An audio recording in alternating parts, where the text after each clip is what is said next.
It's beer o'clock on Real Ale Craft Beer, and today we got a beer from Siren Craft Brew, and this is a can of their Idaho 7 hopped IPA.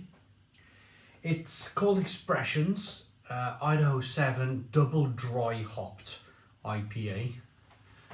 So that means they're hopping it twice,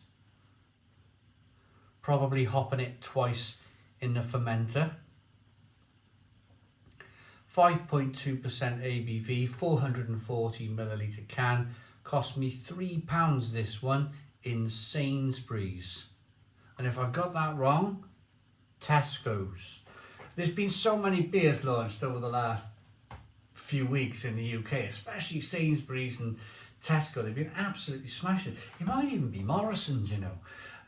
One of the three supermarkets. Best thing to do, stick Siren Craft Brew Expressions into Google and you'll see which supermarket is selling it. It was definitely £3. 440 milliliter can. Without further ado then, let's get the beer out into a glass and see what we get. Could I have done a bit of research? Could I have looked up where this beer actually came from, which supermarket? Well, I'm recording this on my mobile phone, so I'd have to turn the camera off, Google it, have a look. Am I being lazy? I don't know. I'm almost at the point though where I'm thinking, like, the supermarkets are being really lazy though, aren't they? And maybe some of the brewers at the same time. Everyone's brewing these kind of New England IPAs, and I'm just a bit kind of burnt out with it all. I'm just a bit, not burnt out was the wrong word. I'll never be burnt out of beer. I just kind of going through the motions a little bit. I had an interesting chat with one of the brewers who launched a beer in the supermarket recently. We were on the phone for an hour, and I didn't like the beer. And we just chatted about kind of why and whose fault it is, really. And it turns out it's the supermarket buyers. They're the problem. If you've got a problem with all of these New England IPAs, like, not so much a problem, but if you're a bit bored of them like me, then it's the supermarket buyers that you need to kind of blame, if you like. It was explained. Let's talk about the beer a little bit first, and then we'll kind of get into the chat I had. I'm not going to name the brewery. It's a big brewery. Lots of beers in the supermarkets. They have a big interest with supermarket beer. They phone me up. Fine, ring me up. I'll chat with you. No worries. One Finger Whitehead.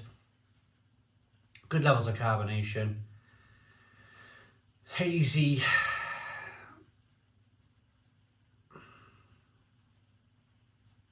straw-coloured beer. Hazy straw-coloured beer. Another hazy beer. Let's get the aroma. But this doesn't really smell like a New England IPA. This of course, double dry hopped IPA. This is slightly different. Still hazy. I don't know though. First aroma, not a New England IPA. Second aroma was like, well, maybe it is a little bit. Very kind of pineapple, like tin pineapple. Lots of these supermarket New England IPAs have that kind of tin pineapple aroma. Like you're drinking the juice from the syrup juice from a tin of pineapples. Oh.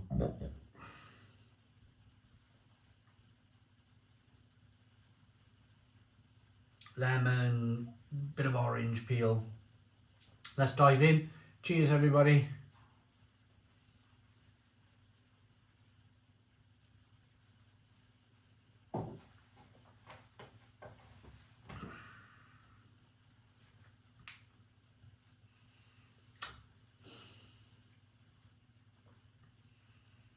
Oh, this is a bit better. It's a bit better. It's kind of, it's quite refreshing. It's quite juicy.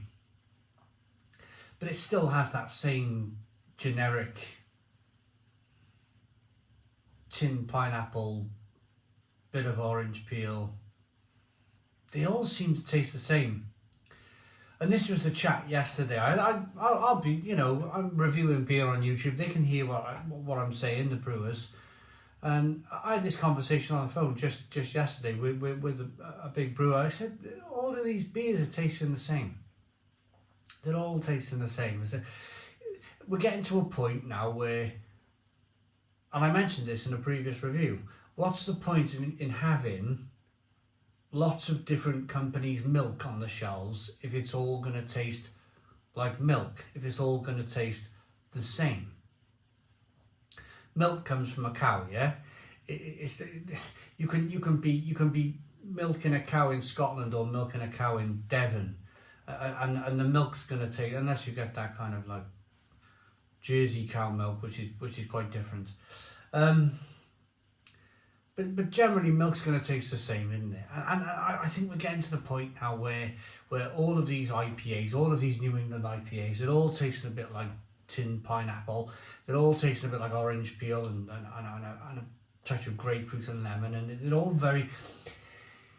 Yes, we could argue, we could go to our bottle shops, and I think that's where we're sitting now. I think that's where we're at. If you want to taste an excellent New England IPA, then maybe pay £1 or £2 more and go to your local bottle shop and support your local brewery, because these beers are just, they're so generic tasting now. They're so like, it's like buying a pair of jeans, you know?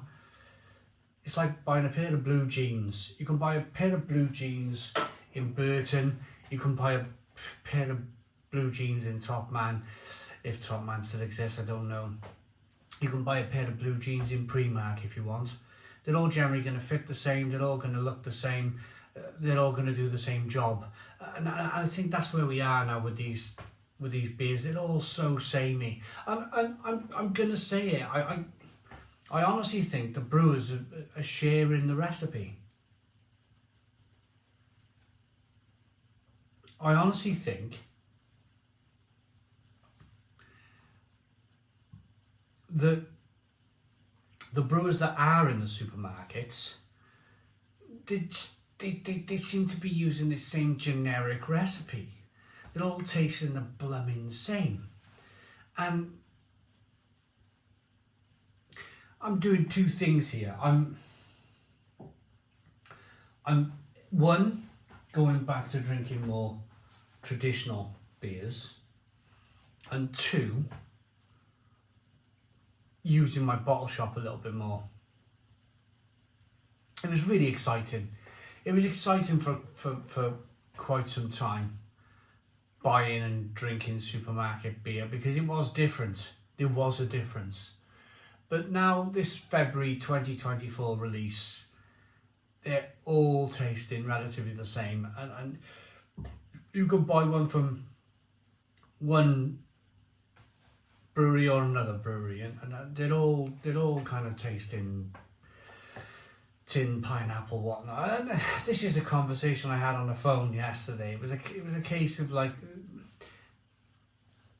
it was all boiling down to, if you want to blame somebody, blame the buyer, because what's happening is, younger people who are getting into craft beer, they want to drink this stuff by the bucket load. And if the supermarket buyer goes to the company, the brewer, and says, we want 500,000 cans of XYZ, New England IPA, then no brewer in their right mind are going to turn down that order, are they? No brewer in their right mind. And that's where we are. That's where we are. If you want to if you're as fed up as I am of all these kind of New England IPAs, then contact your local supermarket and ask to speak to the buyer, or write a letter, or write an email, and tweet at them and just say, hey, supermarket buyers, you've got to change your tune here. You've got to, like, I think there's room for great lager. I think there's room for great Czech lager, great German lager, not just from Czech brewers and German brewers, but by British brewers who could possibly make this style as good as the Czechs, as good as the Germans. But and this goes to this conversation yesterday on the phone. The problem there is your regular man on the street is not going to understand why his can of Foster's is £1, and then his bottle of beer next to it, can of beer next to it, is £2. They're not going to understand, and that's the reason why you don't see great beer in the supermarket. So there's another. We do, craft beer lovers. There's not enough of us though, and this is another point. There's not enough of us. We will know the difference between a great craft lager and a can of Foster's, but the general public won't. The general public won't. And I think until we can get over all of these problems, we're still going to be stuck. Maybe I'll be saying the same thing in a year's time with these kind of generic New England IPAs. They'll all taste like blue jeans now.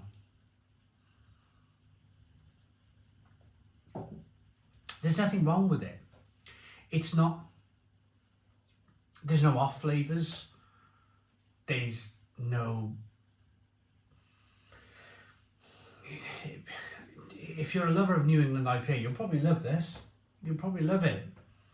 But it's too generic for me. It's too the same. 6 out of 10. 6 out of 10 from Real Ale Craft Beer. Please put your comments in the comments box. Subscribe to our daily beer and food reviews. Give us a big fat thumbs up. Boom. Cheers.